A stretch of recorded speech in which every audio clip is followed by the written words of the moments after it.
নমস্কার বন্ধুরা, আমি সুস্মিতা ভট্টাচার্য। ওয়েলকাম টু বাস্তু ভিশনস উইথ সুস্মিতা। ইয়েস, আজকে আপনাদের সাথে বাস্তু, অ্যাস্ট্রোলজি এগুলো নিয়ে কথা বলার সাথে সাথে একটু অন্য একটা ব্যাপার নিয়ে কথা বলবো, সেটা হচ্ছে এলিমেন্ট নিয়ে আলোচনা করব। আপনারা জানেনই বাস্তুর মূল যে খুঁটিটা যেটা দাঁড়িয়ে রয়েছে সেটা কিন্তু হচ্ছে একেবারে এলিমেন্টের ওপর, অর্থাৎ আমাদের পঞ্চতত্ত্ব ফায়ার, আর্থ, ওয়াটার, এয়ার, স্পেস, এই পাঁচটি তত্ত্ব অর্থাৎ ক্ষিতি, অপ, তেজ, মরুত, বোম, এই যে পাঁচটি তত্ত্ব, এই পাঁচটি তত্ত্ব আমাদের বাস্তুতে বর্তমান, প্রকৃতিতে বর্তমান, আমাদের শরীরের মধ্যে বর্তমান। আর এই এলিমেন্টগুলো যখনই ডিস্টারবেন্স হয়ে যায় তখনই কিন্তু আমরা জীবনে ডিস্টারবেন্স ফিল করি। ধরুন আপনার শরীরের মধ্যে ওয়াটার এলিমেন্টের যদি ডিস্টারবেন্স হয়ে যায় তাহলে ব্লাড রিলেটেড প্রবলেম আপনার জীবনে আসতে পারে, বা আপনার জীবনে এই যে বিভিন্ন ধরনের ব্যাপারগুলো, এগুলো সিম্বলিজম ব্যাপার। বাট আমাদের যখন আমরা প্র্যাকটিক্যালি জিনিসটাকে বাস্তবের মাটিতে দাঁড়িয়ে যখন দেখতে যাই তখন কীরকম দেখি, যেমন হচ্ছে ধরুন আপনি ভীষণভাবে এমন একটা প্লেসে গেছেন, কোথাও গেছেন, সেখানে ভীষণভাবে একটা নেগেটিভ ভাইব্রেশন ফিল করেছেন, প্রচণ্ড নেগেটিভ ভাইব্রেশন ফিল করেছেন, সেখানে হয়তো আপনার একটা আনইজি ফিল হচ্ছিল, আপনি মনে করেছেন যে আপনি যেখানে গেছেন সেখান জায়গাটা আপনার জন্য ঠিক সুইটেবল নয়।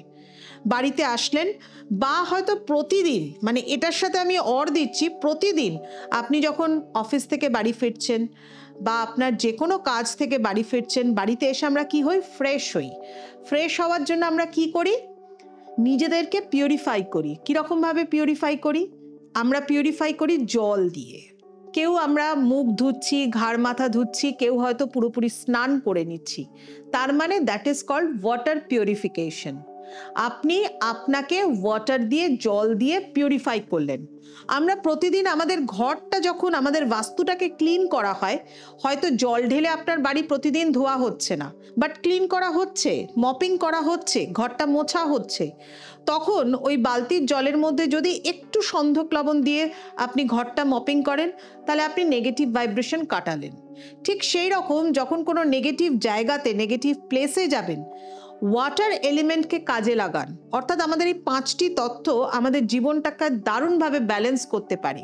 এই ওয়াটার এলিমেন্টকে কিভাবে কাজে লাগাবেন? একটা সল্ট বাথ নিন। আপনি হয়তো তেমন কিছু পারছেন না, অন্য কোনো কিছু আপনার রিচুয়ালস জানা নেই বা কিছু করতে পারছেন না, বাট শরীরটা আনইজি ফিল হচ্ছে, খুব টক্সিক একটা ফিলিং আসছে আপনার মধ্যে, নেগেটিভ ভাইব্রেশন ফিল হচ্ছে, তাহলে অবশ্যই আপনি চেষ্টা করুন একটা সল্ট বাথ নেওয়ার, অর্থাৎ জলের মধ্যে আপনি একটু সন্ধক লবণ বা যে কোনো অ্যারোমেটিক যে কোনো ধরনের লবণ, সেটাকে একটুখানি গুলে নিয়ে, ডাইলিউট করে নিয়ে আপনি সেটা দিয়ে স্নান করুন।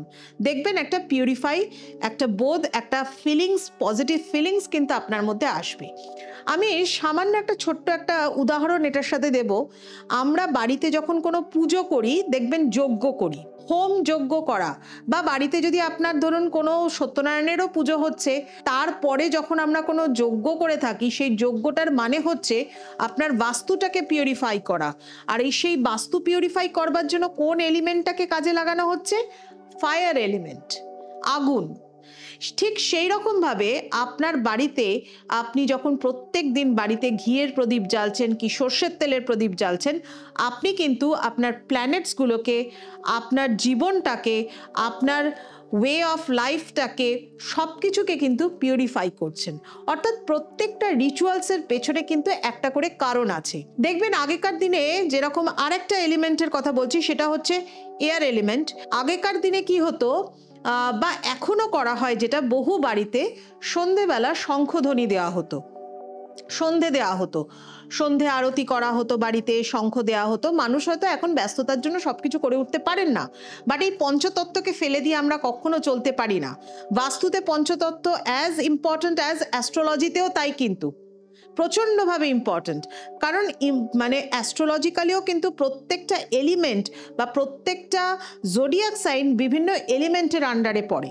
ঠিক সেই রকমভাবে এয়ার এলিমেন্টটাকে আরও বেশি ফ্রেশ করবার জন্য সেখানে সাউন্ড ভাইব্রেশনকে ক্রিয়েট করা হয় শঙ্খধ্বনির মাধ্যমে। আর জানেন কি, সায়েন্টিফিক্যালি একটা ব্যাপার আছে, এই সন্ধেবেলা যখন আমরা শঙ্খধ্বনি বাজাই তখন বলা হয় শঙ্খের যে সাউন্ড ভাইব্রেশন তৈরি হয় তার মাধ্যমে সেটিং সান অর্থাৎ সূর্য যখন অস্ত যাচ্ছে সেই সময় আমাদের প্রকৃতির মধ্যে বা আমাদের পরিবেশের মধ্যে, আমাদের বাস্তুর মধ্যে বিভিন্ন নেগেটিভ ভাইব্রেশন বা বিভিন্ন ধরনের ব্যাকটেরিয়ার ফর্মেশন তৈরি হয় সেটিং সানের প্রভাবে।